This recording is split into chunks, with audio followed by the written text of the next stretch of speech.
असफलता एक चुनौती है, इसे स्वीकार करो तुम, क्या कुछ रह गया देखो और सुधार करो तुम। जब तक न हो सफल नींद चैन को त्यागो तुम, संघर्ष का मैदान छोड़कर मत भागो तुम। कुछ किए बगैर जय जयकार नहीं होती और कोशिश करने वाले की कभी हार नहीं होती। तो नमस्कार प्यारे साथियों, आपका होस्ट आपका दोस्त मनीष बोचीवाल एक बार फिर से आपके सामने मौजूद है अपने नए सेशन को लेकर के। और आज का जो हमारा सेशन है वो रहने वाला है कि जनसंख्या वृद्धि के बारे में आज का हमारा सेशन रहेगा कि जनसंख्या की प्राकृतिक वृद्धि दर क्या है, या फिर जनसंख्या की प्राकृतिक वृद्धि क्या है, जनसंख्या की वास्तविक वृद्धि क्या है, अशोधित जन्म दर क्या है और अशोधित मृत्यु दर क्या है। इन सभी चीजों को लेकर के आज हम अपने सेशन को प्रारंभ करने वाले हैं कि जनसंख्या की प्राकृतिक वृद्धि दर किसे कहेंगे, जनसंख्या की वास्तविक वृद्धि दर किसे कहेंगे, अशोधित जन्म दर किसे कहेंगे, अशोधित मृत्यु दर किसे कहेंगे। तो चलिए अपने सेशन को जो है वो हम प्रारंभ कर लेते हैं। सबसे पहले जनसंख्या वृद्धि से कि जनसंख्या वृद्धि किसे कहेंगे। तो अपने पेन कॉपी उठाइए और पेन कॉपी के माध्यम से आप अपना लिखना स्टार्ट कर दिए। तो सबसे पहले हम बात कर रहे हैं कि जनसंख्या जो वृद्धि है वो क्या है। तो इसमें पहला पॉइंट हम लिख सकते हैं कि जनसंख्या वृद्धि से अभिप्राय, जनसंख्या वृद्धि से अभिप्राय लोगों की संख्या में परिवर्तन से है, परिवर्तन से है। जनसंख्या वृद्धि किसे कहेंगे, जनसंख्या वृद्धि का अगर अभिप्राय पूछे तो जनसंख्या का अभिप्राय, वृद्धि का अभिप्राय है कि लोगों की संख्या में किस प्रकार से परिवर्तन हो रहा है। या फिर हम लिख सकते हैं किसी क्षेत्र विशेष में, किसी क्षेत्र विशेष में दो समय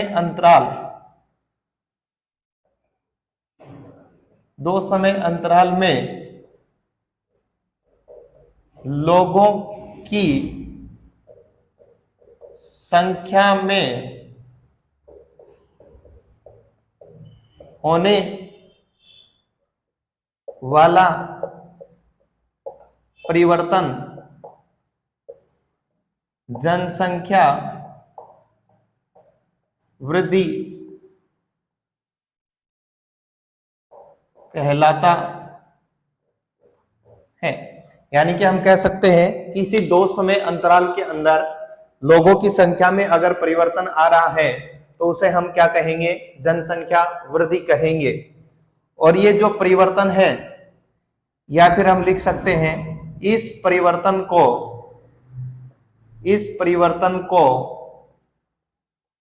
प्रतिशत में व्यक्त किया जाता है।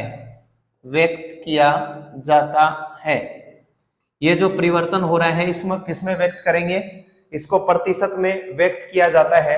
अब अगर हम उदाहरण के तौर पे या फिर आगे नोट लगा करके लिख सकते हैं कि जनसंख्या का परिवर्तन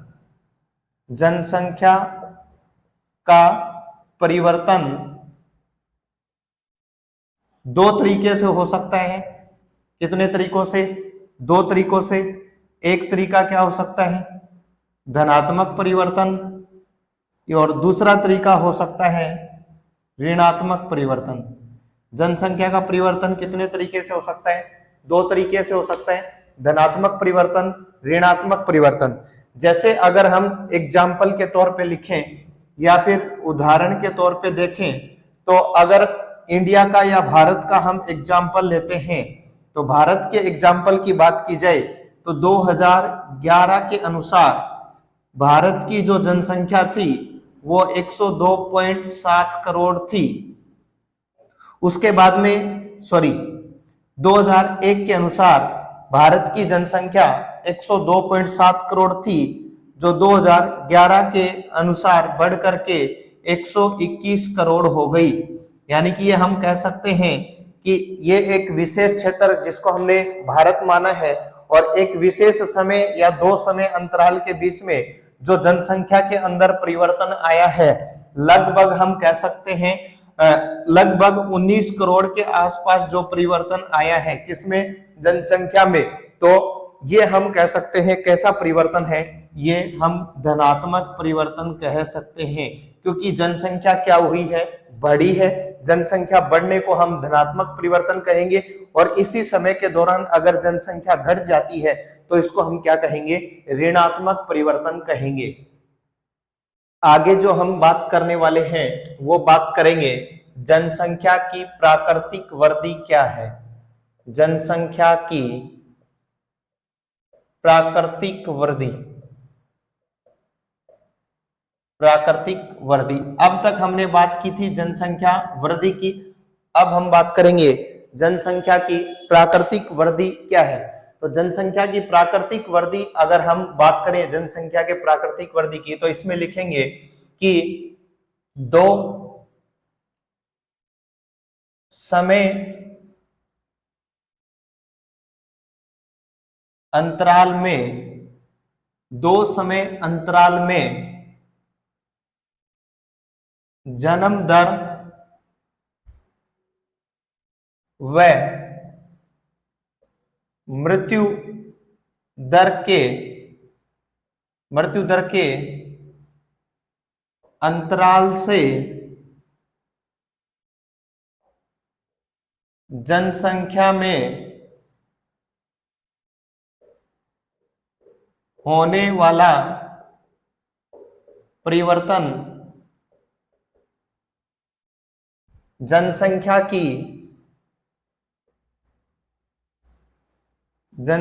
की प्राकृतिक वृद्धि कहलाता है।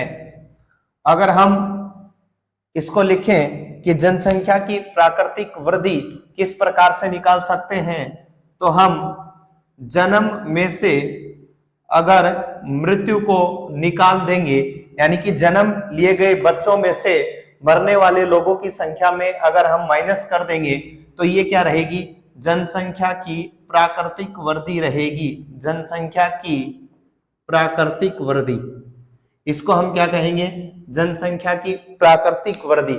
उसके बाद में अगला हम लिखेंगे जनसंख्या की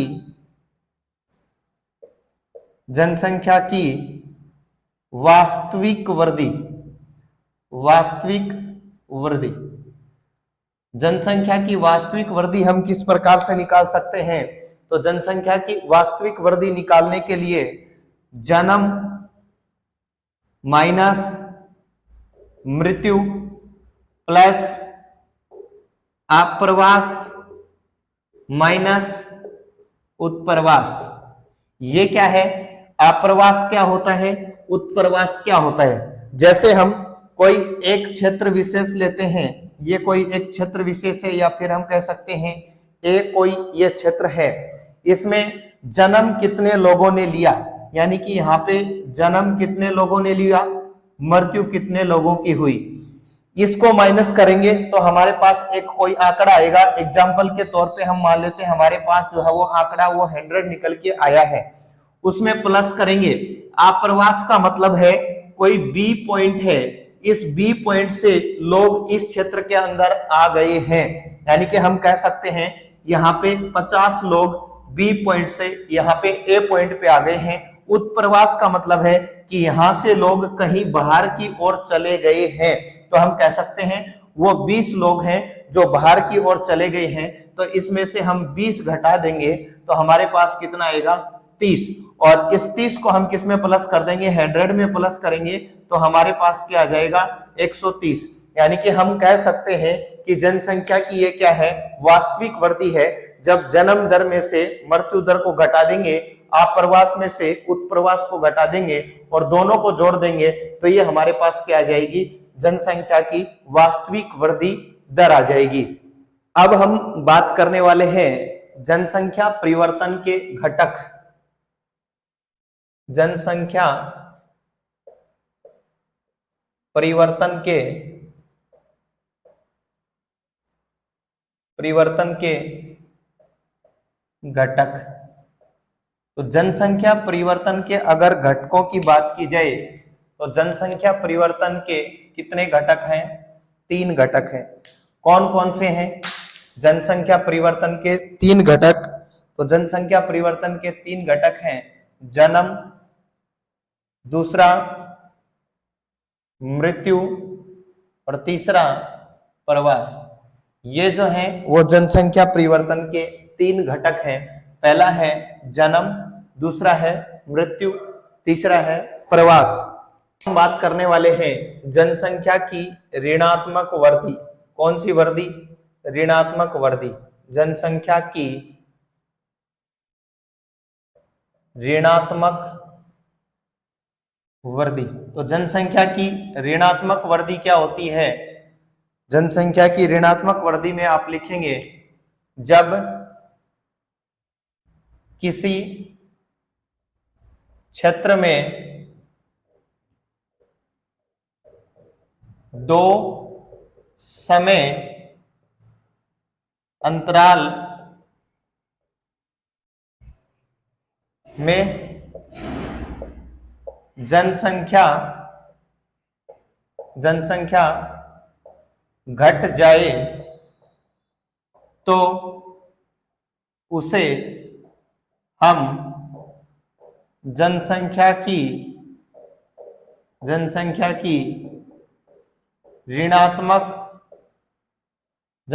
की ऋणात्मक वृद्धि कहते हैं।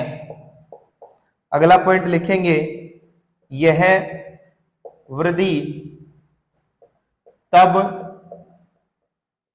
होती है जब जन्म दर मृत्यु दर से कम हो जाए। यानी कि ये वृद्धि कब होगी? जब जन्म दर जो है वो मृत्यु दर से कम हो जाए, या फिर हम कह सकते हैं लोग जो हैं वो अन्य देश के अंदर प्रवास कर जाए, अथवा लोग अन्य देश में प्रवास कर जाए, ये तब होगी। यानी कि हम कह सकते हैं कि जनसंख्या की ऋणात्मक वृद्धि कब होगी?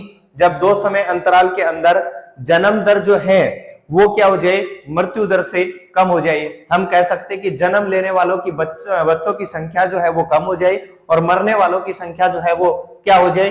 ज्यादा हो जाए, या फिर लोग जो है वो एक स्थान से दूसरे देश के अंदर स्थायी प्रवास कर जाएं। तो ये कैसी रहेगी? जनसंख्या की ऋणात्मक वृद्धि रहेगी।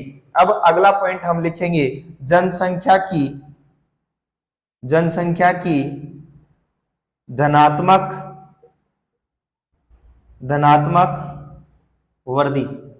तो जनसंख्या की धनात्मक वृद्धि कब होगी? तो जनसंख्या की धनात्मक वृद्धि तब होगी, या लिख सकते हैं यह तब होती है जब जन्म दर मृत्यु दर से अधिक हो। यानी कि धनात्मक वृद्धि कब होगी?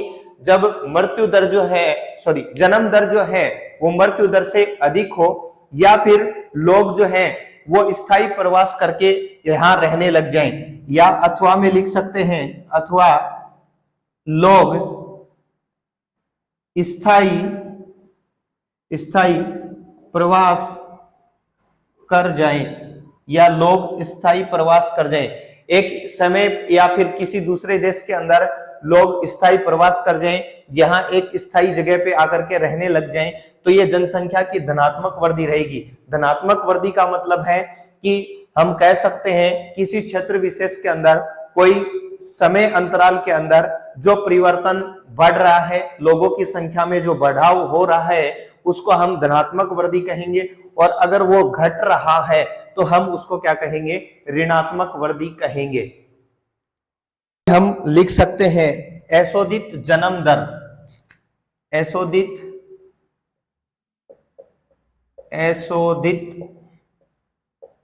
जन्म दर, एसोदित जन्म दर में लिखेंगे कि प्रति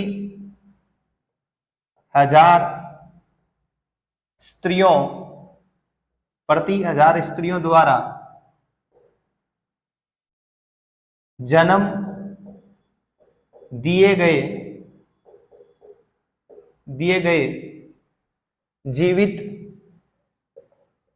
जीवित बच्चों के रूप में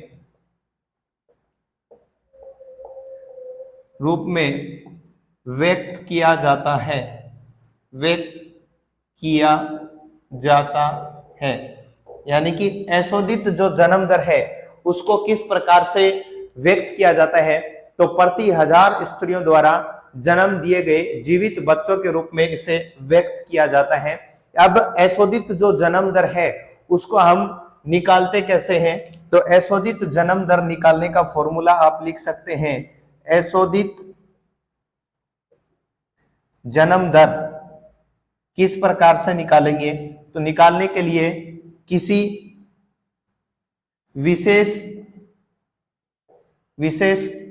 वर्ष में जीवित बच्चों की संख्या, किसी विशेष वर्ष में जीवित बच्चों की संख्या और उसी वर्ष के दौरान या उसी वर्ष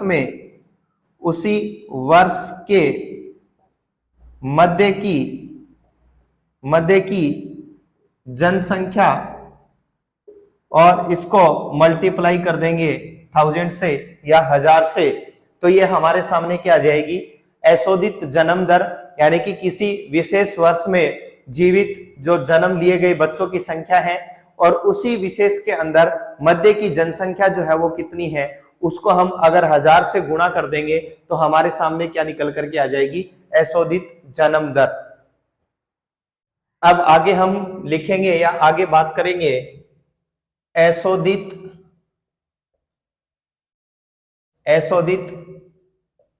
मृत्यु दर के बारे में। मृत्यु दर या एसोदित जो मृत्यु दर है ये एक्चुअल स्थिति में होती क्या है, तो इसमें आप लिखेंगे एसोदित मृत्यु दर,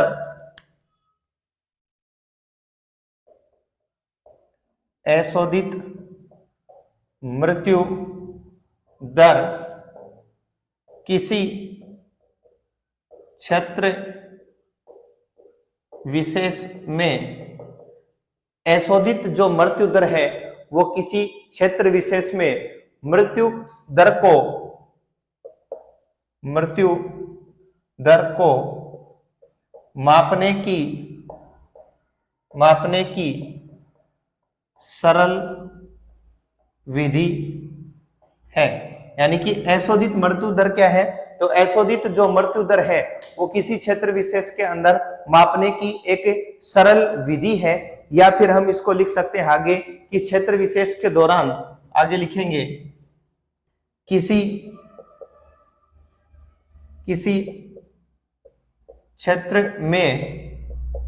क्षेत्र में प्रति 1000 जनसंख्या पर मरने वालों की संख्या के रूप में अभिव्यक्त किया जाता है। यानी कि किसी वर्ष विशेष में या किसी क्षेत्र विशेष के अंदर प्रति 1000 की जनसंख्या के ऊपर जो मरने वाले हैं उनको इस रूप में व्यक्त किया जाता है। अब इसका हम किस प्रकार से जो है वो निकालेंगे, फॉर्मूला क्या होगा, तो एसोदित जन्म दर मृत्यु दर का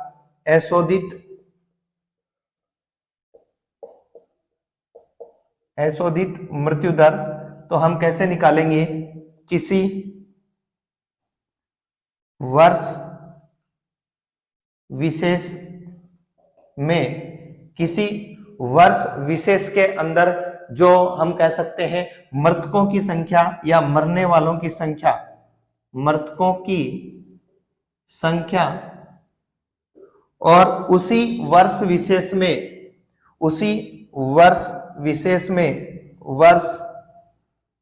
में अनुमानित